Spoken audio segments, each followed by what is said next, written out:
আজ সপ্তমীর সকালবেলায়। সপ্তমীর সকালবেলাতেই আমরা প্রত্যেক বছর তাড়াতাড়ি উঠি। আমাকেও কিন্তু মা ভোর ভোর ডেকে দিয়েছে, কেননা শাক বাজাতে হবে সেই কারণে। তো মা এদিকে রেডি হচ্ছিল ধান আর দ্রব্য নিয়ে ঠাকুর ঘরে ছড়ানোর জন্য। আচ্ছা, আপনারাও কি এত ভোরবেলায় ওঠেন নাকি একদম সকালবেলায় ওঠেন, সেটা কিন্তু কমেন্ট করে জানাবেন। আর আপনাদের কি এরকম নিয়ম কানুন আছে যে ঘরে ফোঁটা দেওয়া, সেটাও কিন্তু কমেন্ট করে জানাতে হবে। কাল বিকেলে আমি দুগ্গা টেপি নিয়ে এসেছিলাম আজকে ঘরে ফোঁটা দেওয়ার জন্য। তো কারা কারা এরকম দুগ্গা টেপি নিয়ে এসে ফোঁটা দেন সেটাও কিন্তু কমেন্ট করে জানাবেন।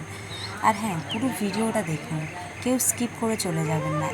একদম ছোট করে ভিডিও বানিয়েছি, দয়া করে পুরো ভিডিওটা দেখুন।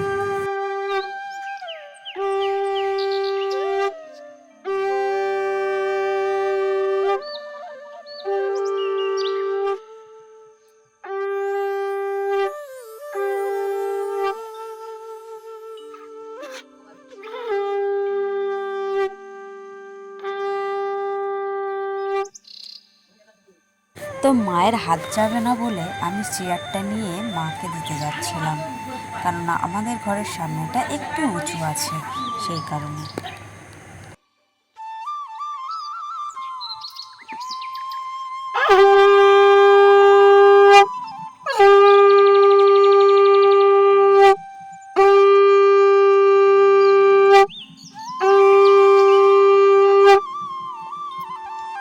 তারপরে আমার মা চলে আসলো মনসা গাছের এখানে ফোঁটা দিতে।